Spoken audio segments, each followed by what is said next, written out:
नमस्कार दोस्तों। Under section 194 P के अंतर्गत सीनियर सिटीजन्स को इनकम टैक्स का रिटर्न फाइल करने की रिक्वायरमेंट नहीं होती है फॉर द प्रीवियस ईयर 23-24, जिसका कि असेसमेंट ईयर होगा 24-25।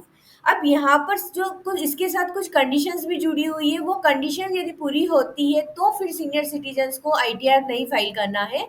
वो कंडीशंस हम समझ लेते हैं। सबसे पहली कंडीशन है कि सीनियर सिटीजन की जो एज है वो 75 ईयर्स या उससे ज़्यादा होनी चाहिए। ये 75 ईयर्स आपके कब कंप्लीट होने चाहिए? तो जैसे अभी हम प्रीवियस ईयर 23-24 की बात कर रहे हैं, तो 31 मार्च 24 तक आपके 75 ईयर्स पूरे हो जाने चाहिए। Resident in the previous year मतलब 23-24 में आप रेजिडेंट होना चाहिए। सोर्सेज ऑफ इनकम, आपकी सिर्फ दो ही इनकम हो सकती है, या तो पेंशन से इनकम हो सकती है या फिर इंटरेस्ट से, या दोनों इनकम हो सकती है। इंटरेस्ट में आपका saving bank account interest, FD पर इंटरेस्ट दोनों आ जाएंगे। तो पेंशन और इंटरेस्ट की इनकम के अलावा और कोई भी इनकम आपकी नहीं होना चाहिए।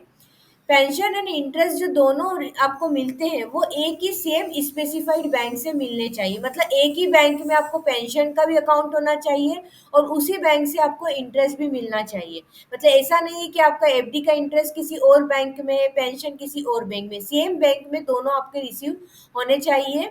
और स्पेसिफाइड बैंक का मतलब है जो भी सेंट्रल गवर्नमेंट के द्वारा नोटिफाई कर दी जाते हैं। हालांकि इसमें लगभग सभी बैंक कवर हो जाती हैं। अब इसके लिए सीनियर सिटीजन को बैंक को एक फॉर्म 12BB में अपना एक डिक्लेरेशन सबमिट करना होता है।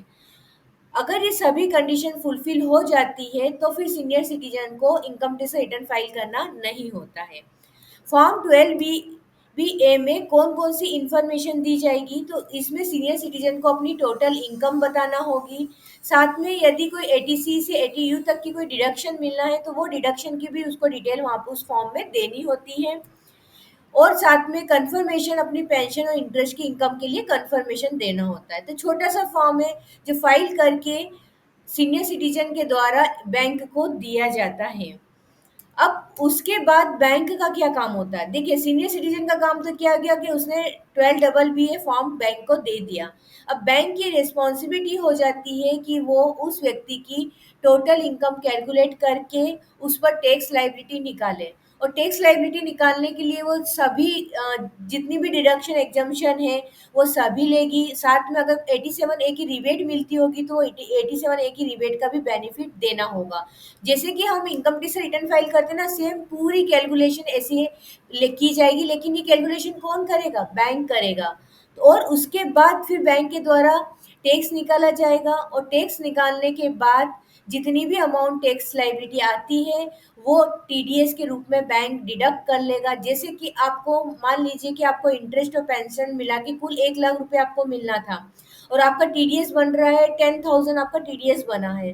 तो ये जो टैक्स बना है आपका 10,000 का, तो ये जो 10,000 की टैक्स लायबिलिटी और टीडीएस के रूप में बैंक उस 1 लाख रुपए में से डिडक्ट कर लेगा, आपको 90,000 देगा और ये 10,000 कहाँ चले जाएंगे? गवर्नमेंट डिपार्टमेंट में चले जाएंगे। तो इस तरह से टीडीएस यदि आपका हो जाता है तो फिर आपको इनकम टैक्स रिटर्न फाइल नहीं करना होता है। दोस्तों, वीडियो पसंद आया हो तो इसको लाइक और शेयर करना ना भूलें। Thank you.